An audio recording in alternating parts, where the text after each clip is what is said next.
I was living at home in West Kilbride with my husband and dog when lockdown started. At first we never thought it would last long. Stay at home, save lives, save the NHS, and 2 metres distancing, gel up, mask and wash your hands. My granddaughter, my third-born granddaughter, was born at the end of March 2020, and to put it mildly, was a very bittersweet moment, as my daughter had an emergency section. Hours after the baby was born, she was rushed to Glasgow Maternity Unit, ICU. She was there for 9.5 weeks.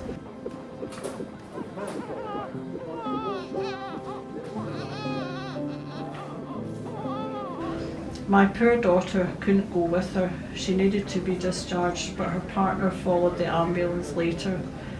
Later, I collected her and took her to the hospital. I rigidly stuck to the rules for 2 weeks. Till Easter, I thought, this is an emergency. My daughter and partner weren't allowed to go to their own home. I just felt it was very humane. They had to stay in a travel lodge, no laundry facilities or cooking facilities.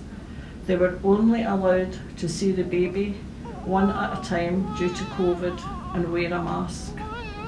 How does a newborn baby learn to smile and read facial expressions if they had to wear a mask?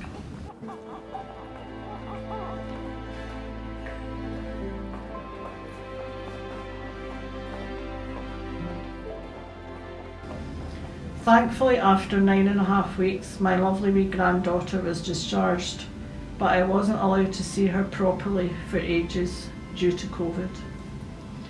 I am glad I made the decision to travel up to do their laundry and to take them food. Not ideal, no hot food, but I did my best. I would have been extremely annoyed and angry with myself had I not decided to travel.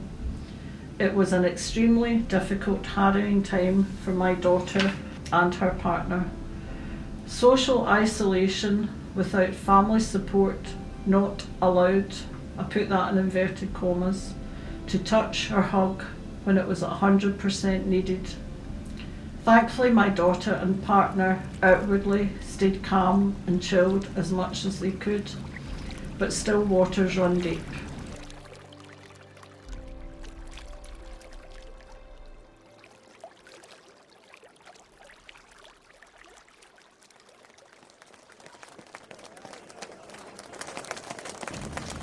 We all clapped for the NHS on a Thursday night. The COVID rules via the NHS seem to change in-house all the time. My daughter couldn't even go for a break for a tea or a coffee. I had so much worry and angst, cooking, washing, travelling, shopping, etc. during that period. I had little time to function properly, and neither did my daughter or her partner. It is thanks to our wonderful NHS, my lovely wee granddaughter, my third-born grandchild is alive, and they were so fortunate to have such a wonderful, dedicated team.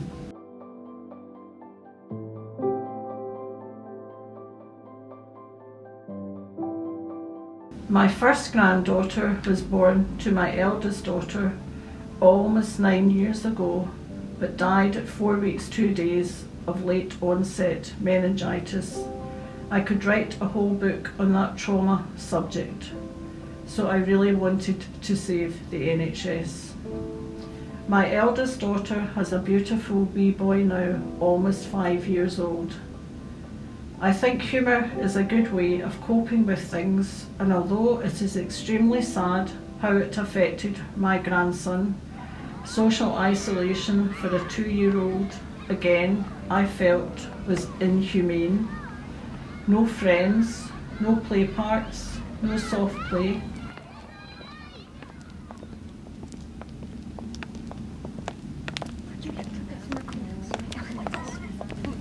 He was out one day for a walk, walking with my daughter, and was gibbering away, talking to people in their gardens. When I say talking in inverted commas, and doorsteps, gesticulating, arms flying up and down, as if to say, "My mum is keeping me a prisoner, help!" The way my daughter told me the story, it was so funny, but equally at the same time very sad that he felt like that. The plus side was she managed to nappy train him very quickly because he was in the house so much. What as a society were we asked to do was really inhumane. We had to endure so much.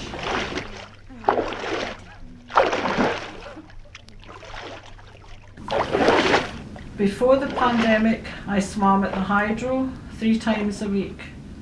During the pandemic, I could not do this exercise. It was a great help to me for my long existing back pain and arthritis and increasing pelvic pain.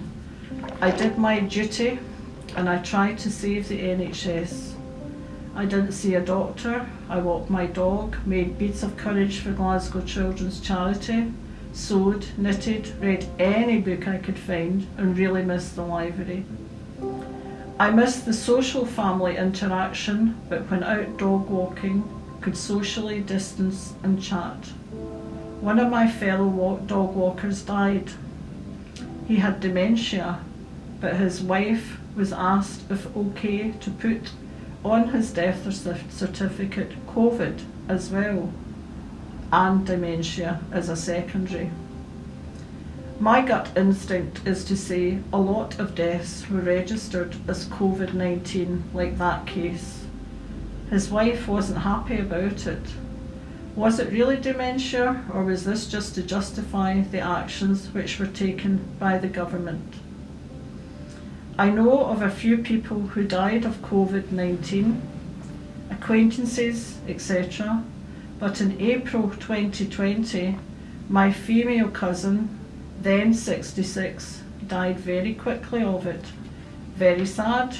I couldn't go to her funeral, nor could any of the close family, only her children and husband. I felt again it was inhumane to ask social animals to be treated in such a way. I complied to the rules, but like others, when the real truth was disclosed, Partygate at the time, our Prime Minister Boris Johnson was having a party, quite literally, with his team, drinking and eating, yet the next day the Queen sat alone at Prince Philip's funeral. Even to treat royalty like that was totally inhumane. The government didn't seem to care. Hands, face, space became, they joked, hands, face, embrace, via Matt Hancock having a relationship with his advisor, which basically ruined his career. Dominic Cummings travelled up north while others were isolating. He went to Durham to see his family. He seemed to manage to do that, but others weren't allowed. They were isolating 100%. I admit to feeling very resentful, angry and annoyed with myself for believing the dreadful propaganda, and very upset that unscrupulous people gained money out of others' misery. Lockdown, COVID-19 has changed society's way of life. I believe some have realised working at home has been better and others have come off the hamster wheel. But shopping in actual shops reduced overall football, reduced hence hospitality, and real suffering for a lot of people. My life has changed quite dramatically because I could not see a GP, etc. Due to COVID, we were always told to stay away unless it was an emergency. And since I wasn't dying, I didn't think it was an emergency. Last April, after over 2 years of pelvic pain, I finally got an X-ray. I now need 2 hip replacements and have back pain. I am suffering. I underline suffering, not my description, but the consultant's description. He told me several people like me were having to suffer due to COVID-19. the ripple effects. And even on Saturday, I read in the Glasgow Herald that they were reducing the funding for cancer research, probably due to lack of funding due to COVID, although I doubt they would admit that. Human nature is to survive and thrive, and in the words of an Orcadian, George Mackay, who wrote a lot of poems, he said, "What's to come must be told." That always stuck with me, and I thought it was a good Scottish expression. I recently was in the Science Centre in the summer and was there just on Friday, and I always remember the words Marie Curie had up on the wall there, and this really resonated with me. It said, "Nothing in life is to be feared, it is only to be understood." Now is the time to understand more so that we may fear less.